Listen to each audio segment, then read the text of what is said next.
Hello, nice to see you this Tuesday. Today is Tuesday, May 5th, so Cinco de Mayo, and that's why you see all the red.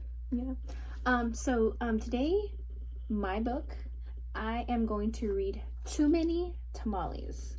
And so this takes place around like Christmas time, but I figured it's a good book, so might as well just bring Christmas into May right now. Okay, so this one's called Too Many Tamales by Gary Soto and by Ed Martinez. It's called Too Many Tamales. Some of this has been there. Too Many Tamales. I know I have. Okay. Tamales are really good. Too Many Tamales by Gary Soto, illustrated by Ed Martinez. Maria moved her nose off the glass and came back to the counter. She was acting grown up now, helping her mother make tamales. Their hands were sticky with masa. "That's very good," her mother said. So she's helping her mom. Maria happily kneaded the masa. She felt grown up, wearing her mother's apron. Her mom had even let her wear lipstick and perfume.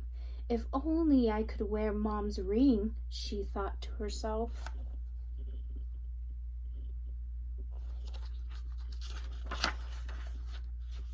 Maria's mother had placed her diamond ring on the kitchen counter. Maria loved that ring. She loved how it sparkled like their Christmas tree lights. When her mother left the kitchen to answer the telephone, Maria couldn't help herself. She wiped her hands on their apron and looked back at the door. What do you think she's gonna do? Look at how she's looking at that ring.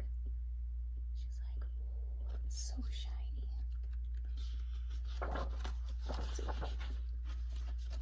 Maria returned to kneading the masa, her hands pumped up and down.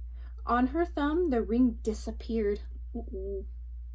Then reappeared in the sticky glob of dough. Her mother returned and took the bowl from her. "Go get your father for this part," she said. So her mom didn't know, okay, that she took the ring. Oh no, she didn't take it. She put it on, and then it fell in the dough. Then the three of them began to spread the masa onto the corn husks. Maria's father helped by plopping a spoonful of meat in the center of the folding the husk.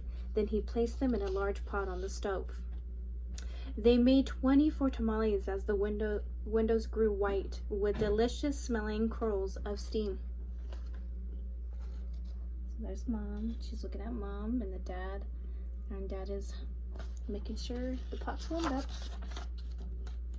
A few hours later, the family came over with armfuls of bright presents. Her grandparents, her uncle, and her aunt, and her cousins, Dolores, Teresa, and Danny.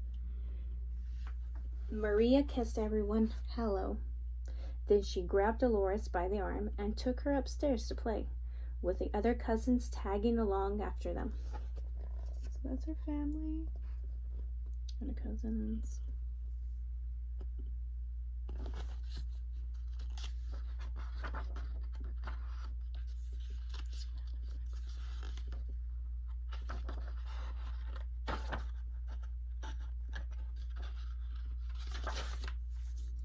They cut out pictures from the newspapers, pictures of the toys they were hoping were wrapped and sitting underneath the Christmas tree.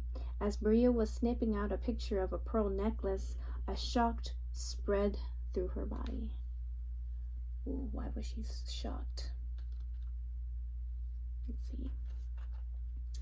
"The ring!" she screamed. Everyone stared at her. "What ring?" Dolores asked. Without answering, Maria ran into the kitchen. Uh-oh. She barely realized she lost the ring. The steaming tamales lay piled on a platter. "The ring is inside one of the tamales," she thought to herself. "It must have come off when I was kneading the masa." Dolores, Teresa, and Danny skidded into the kitchen behind her. "Help me," Maria cried. They looked at each other. Danny piped up first. "What do you want us to do?" "Eat them," she said. "If you bite something hard, tell me." Oh, so now she has her cousins in on it. Let's see. The four of them started eating. They ripped through the husks and bit into them. The first one was good. The second one was pretty good. But by the third tamale, they were tired of the taste. "Keep eating," Maria scolded. Corn husks littered on the floor. Their stomachs were stretched till they hurt, but the cousins kept eating until only one tamale remained on the plate. My goodness, they ate a lot.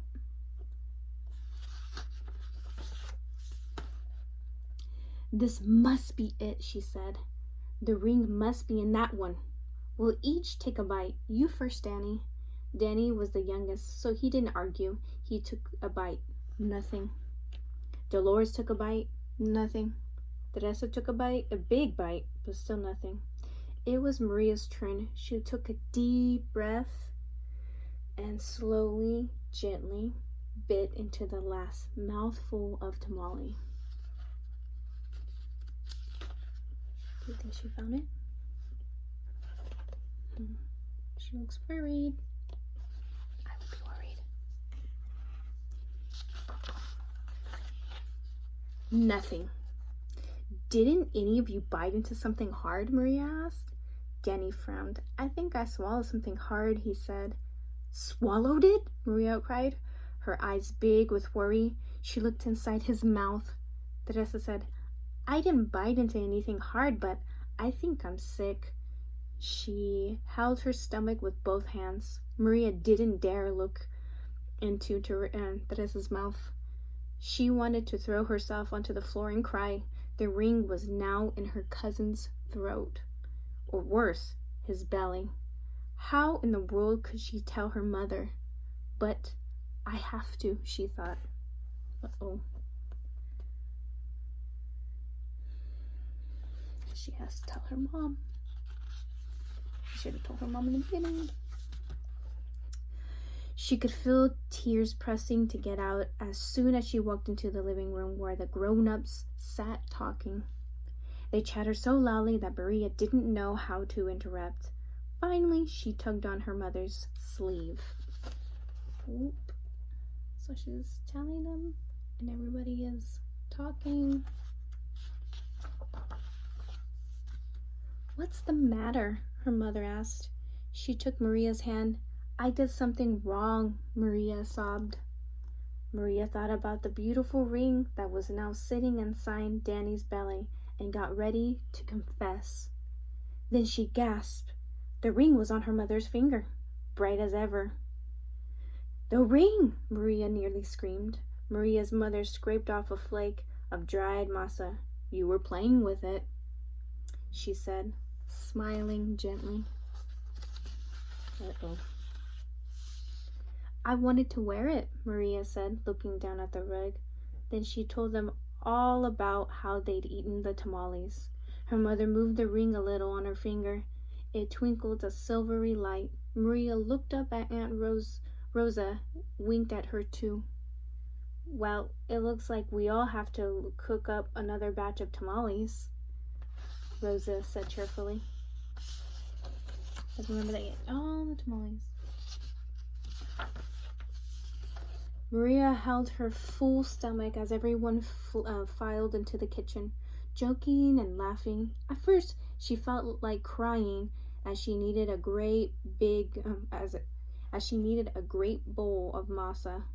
Next to Aunt Rosa, as she pumped her hands up and down, a leftover tear fell from her eyelashes into the bowl, and for just a second rested on her finger, sparkling like a jewel. Then Rosa nudged her with her elbow and said, "Hey, Nina, it's not so bad. Everyone knows that the second batch of tamales always tastes better than the first, right?" When Dolores, Teresa, and Danny heard that from the other side of the room, they let off a groan the size of 24 tamales. Right? They're like, oh. Then Maria couldn't help herself. She laughed, and pretty soon everyone else was laughing, including her mother. And when Maria put her hands back into the bowl of masa, the leftover tear was gone. The end. That's it. Okay. I hope you enjoyed that book. It's a very cute book. So, yeah. Hope you enjoyed it. Have a nice day.